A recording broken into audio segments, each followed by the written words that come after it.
इस धारावाहिक की घटनाएं और पात्र काल्पनिक है। इनका वास्तविक जीवन से कोई संबंध नहीं है।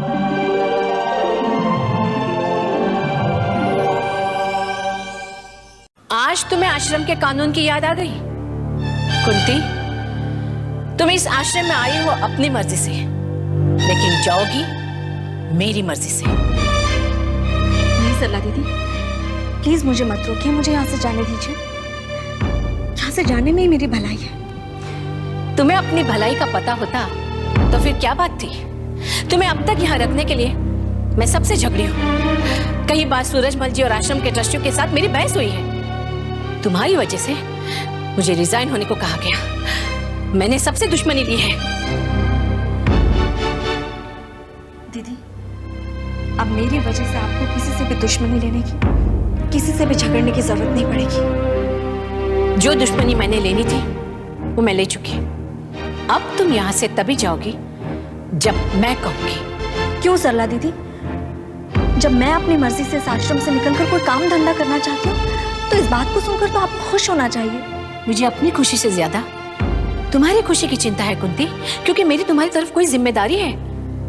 मैंने तुम्हारी माँ से वादा किया था, तुम इस तरह यहाँ से नहीं जा सकती। आप मेरे खातिर यूं परेशान मत होइए। मैं अपने लिए कोई ना कोई आसरा तो ढूंढ ही लूंगी। यहाँ से निकलकर प्रभा भी गई है, क्या उसे आसरा मिल गया?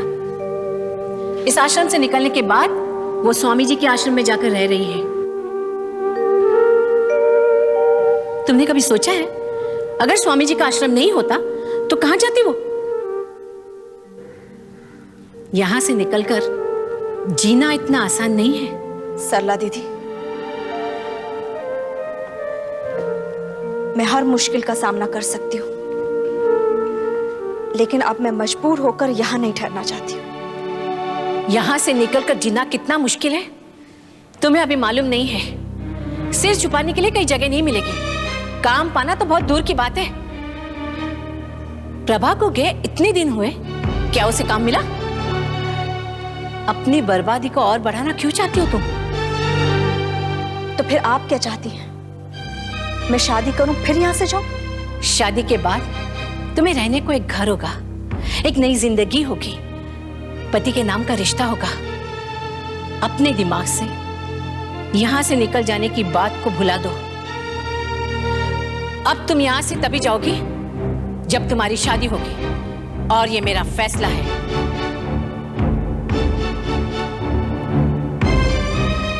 दीदी, आपका ये फैसला मुझे पहले ही बहुत तकलीफ दे चुका है, और अब मैं सिर्फ अपना कहा मानूंगी, किसी और का नहीं। अगर ये तुम्हारी जिद है तो मेरी जिद भी सुन लो। मैं तुम्हें यहां से अकेले जाने नहीं दे सकती। तुम्हारी इज्जत, तुम्हारे जीवन की भलाई गजेंद्र ने मेरे हाथों में सौंपी है। अब तुम्हें वही करना होगा जो मैं चाहती हूं।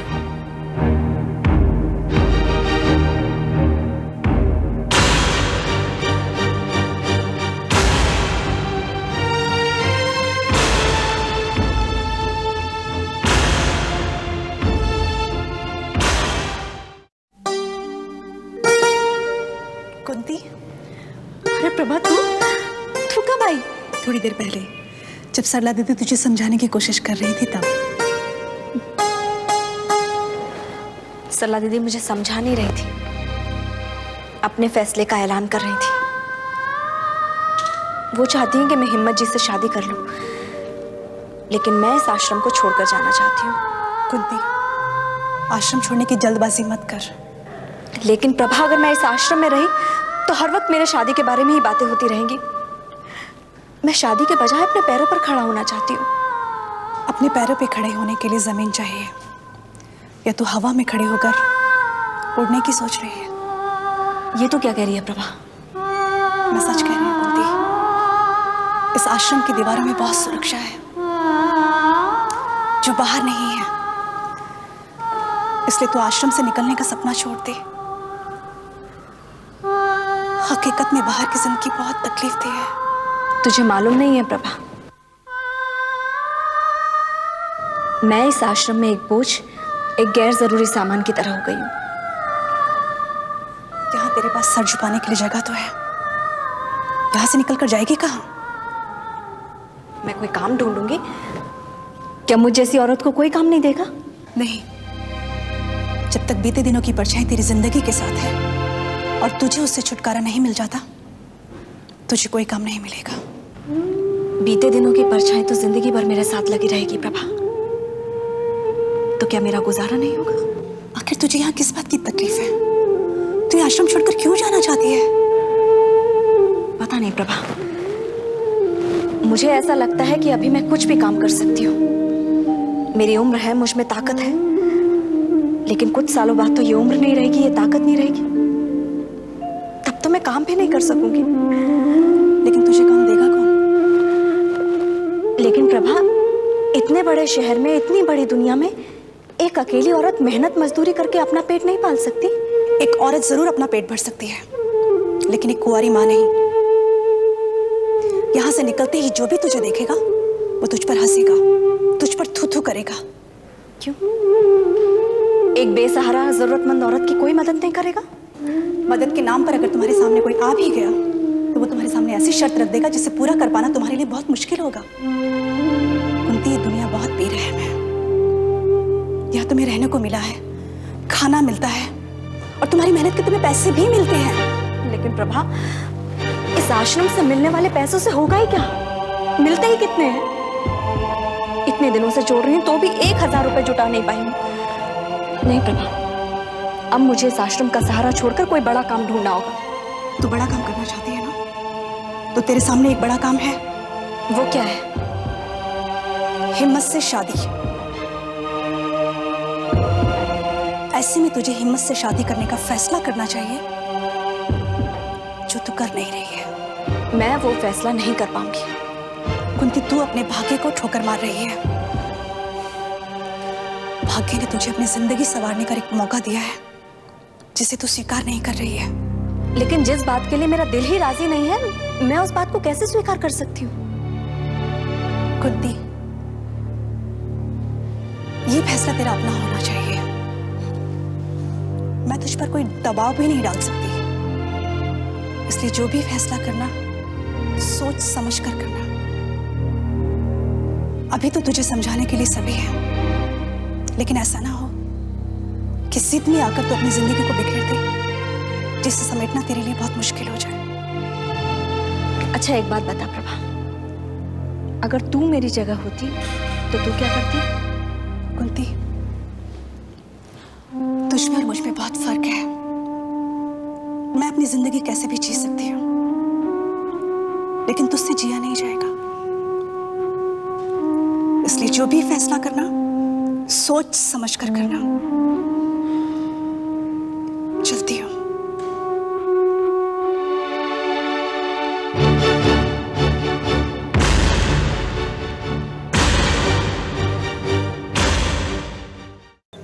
ये आप क्या कह रही हैं प्रभा जी?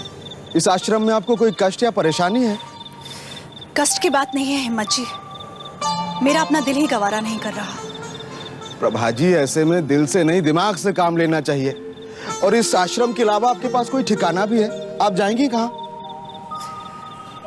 जब इस आश्रम से निकाली गई थी तो तब कहाँ सोचा था कि इस आश्रम में आ जाऊंगी। अब यहाँ से निकलने के बाद सोचती हूँ शायद कोई ठिकाना मिल जाए। लेकिन अचानक आपके दिमाग में यह बात आई क्यों प्रभा जी? आज मैं कुंती से मिलने गई थी, उसकी कही बात अभी तक मेरे दिल दिमाग में घूम रही है। उसने कहा, आज हमारी उम्र है, हम कुछ भी कर सकते हैं। कल जब हमारी उम्र नहीं होगी तब हम क्या करेंगे? हमारा क्या होगा? अच्छा, और इस बात से परेशान होकर आप आश्रम छोड़कर जाना चाहती हैं, अपने भाई का साथ छोड़कर? मैं ये आश्रम छोड़कर जाना चाहती हूँ, ये दुनिया छोड़कर नहीं। और फिर मैं तुमसे यहाँ मिलने के लिए आती रहूंगी।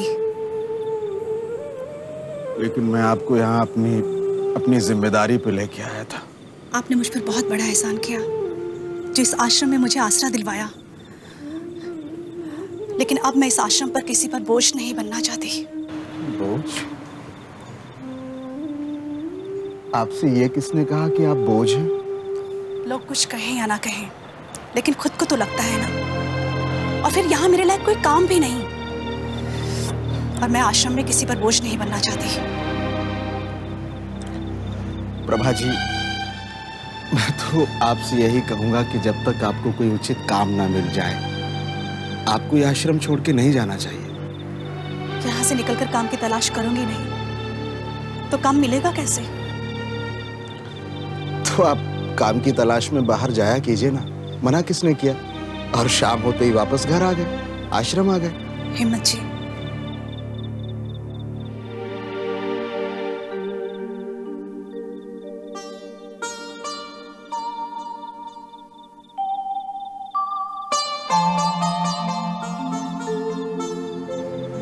बोलिए, आप रुक क्यों गए? अगर आपको यहाँ किसी तरीके की कोई तकलीफ है तो साफ साफ बताइए। हो सकता है मैं उस तकलीफ को दूर करने की कोशिश करूं। तकलीफ होती तो क्या मैं तुम्हें बताती नहीं? अपने भाई को कुछ बताने में मुझे क्यों संकोच होता? और कभी संकोच कीजिएगा भी मत। सच तो ये है कि आप मेरे और कुंती जी के बीच की एक मजबूत कड़ी है, जिसे मैं किसी भी कीमत पे खोना नहीं चाहता। और इसमें आपके यहाँ रहने में मेरा व्यक्तिगत स्वार्थ भी है। अगर तुम स्वार्थी हो सकते हो तो मैं भी अपनी इच्छा से कोई काम करना चाहती हूँ, ताकि मैं अपना पेट भर सकूं। जब तुम कुंती के लिए बोझा उठा सकते हो तो क्या मैं कोई काम नहीं कर सकती? बताइए हिम्मत जी, क्या मुझे अपने बारे में नहीं सोचना चाहिए? मैं आपको कुछ सोचने या करने के लिए मना नहीं कर रहा हूं, लेकिन जब भी दिमाग में ये बात आती है कि आप बिना आसरे, बिना ठिकाने के कहाँ जाएंगे, तो डर लगता है। मुझे लेकर अपने मन में कोई डर मत पैदा कीजिए हिम्मत जी। मैं इतनी मजबूत हूं कि हर हालात का सामना कर सकते हो। इस विषय पे हम फिर बात करेंगे। अभी मुझे घर जाना है, देर हो रही है। नमस्ते।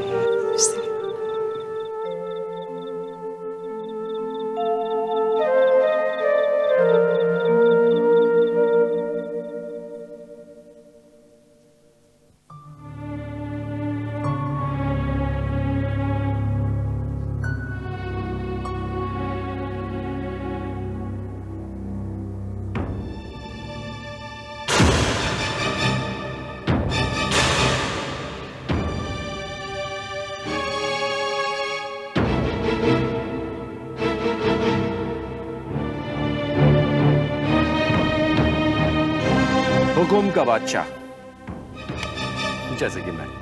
हुक्म का बादशाह जैसे तुम।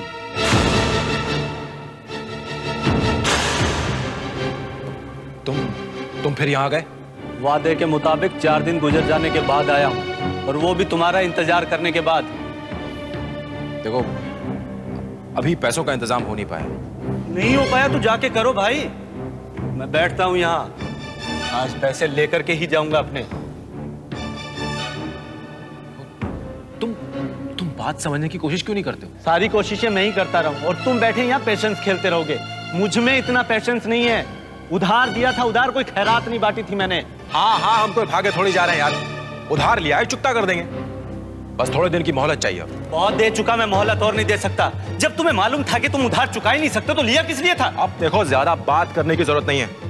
एक बार बोल दिया पैसे नहीं है, जब होंगे दे दूंगा। जब होंगे तब दे दूंगा। नहीं, मुझे मेरे पैसे अभी चाहिए, वरना क्या? वरना जिस तरह रुपए उधार देना जानता हूं वैसे वसूल करना भी जानता हूं मैं। क्या बात है?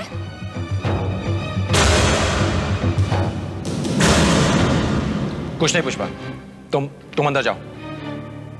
लेकिन बात क्या है? कौन है ये आदमी और ये धमकी किस बात की दे रहा है? धमकी ना दूं तो क्या करूं?